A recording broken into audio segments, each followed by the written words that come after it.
Bonjour et bienvenue dans cette nouvelle vidéo. L'idée, c'est de te partager les 6 limites de Sales Navigator qui sont en général pas connues des commerciaux et le fait de le savoir va te permettre de t'adapter et de comprendre parfois les résultats que tu peux obtenir qui sont pas forcément les plus pertinents. La première limite de LinkedIn Sales Navigator, c'est que tu n'as pas 100% des entreprises sur un marché. Ça, c'est important de le savoir. C'est-à-dire que si tu n'utilises que LinkedIn Sales Navigator pour prospecter, en fait, tu vas avoir que peut-être 50% du marché, 60-70%. Donc, tu passes à côté d'une partie de ton marché. Et donc, ça peut être un problème. Donc, Sales Navigator, c'est très bien pour démarrer.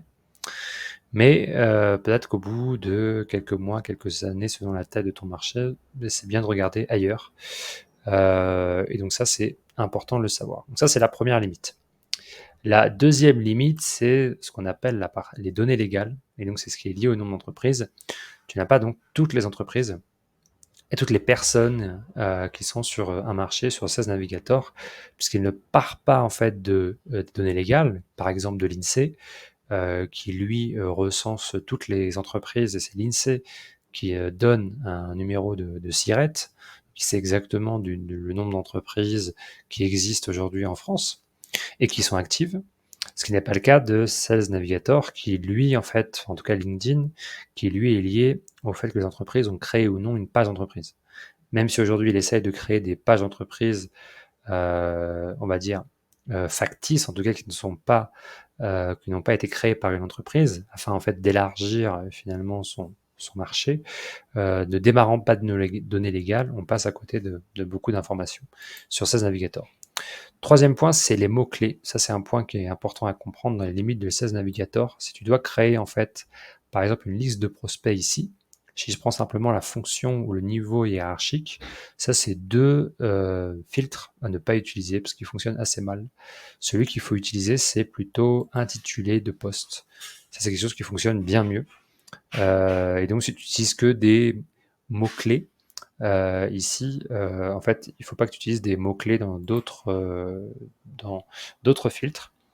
Et donc, il faut faire attention à ça, sur l'utilisation des mots-clés. Ça ne marche pas toujours. Et surtout, il faut aussi comprendre l'utilisation de la recherche booléenne avec les plus et les moins, les parenthèses. Donc, ça aussi, c'est une chose à connaître.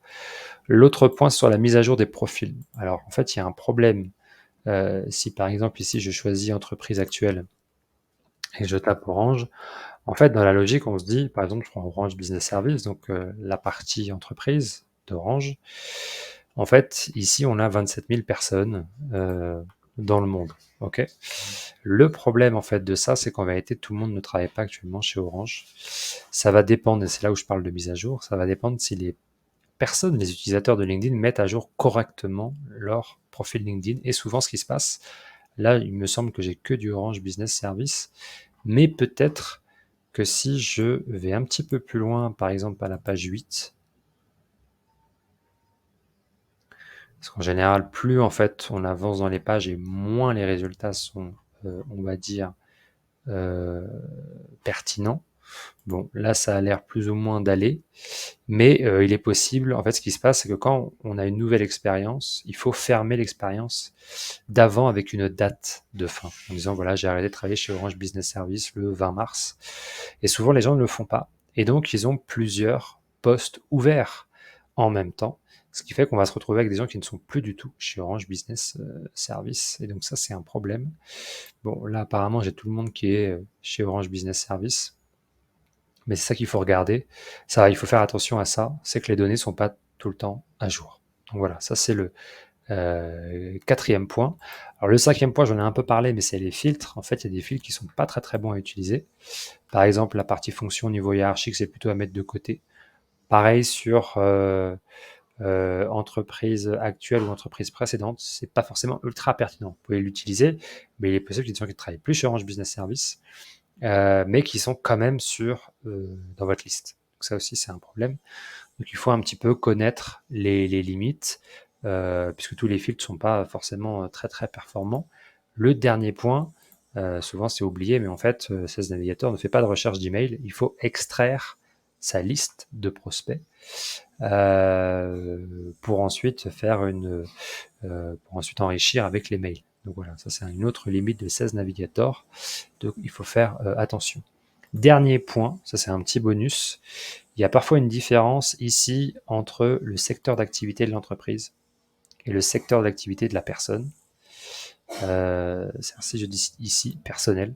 Pourquoi? Je peux travailler par exemple chez Total Energy et être dans le secteur, on va dire, de l'énergie.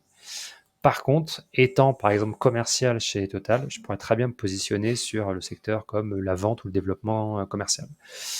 Du coup, en fait, si je fais une recherche de secteur ici des prospects par l'énergie, je vais passer aussi à côté de beaucoup de prospects. Donc, il faut faire attention. Donc, pour éviter cette erreur, créez d'abord une base de données avec les entreprises et ensuite vous l'enregistrez. Et dans prospect, vous dites je veux ma liste de comptes donc des entreprises, par exemple, toutes les entreprises qui ont fait une levée de fonds en 2022 et vous faites une recherche à l'intérieur. Voilà. Maintenant, vous connaissez les limites de Sales Navigator. Je vous invite à continuer à naviguer sur les différentes vidéos autour de Sales Navigator pour vous former et mieux utiliser l'outil dans l'objectif de faire du business. À très vite.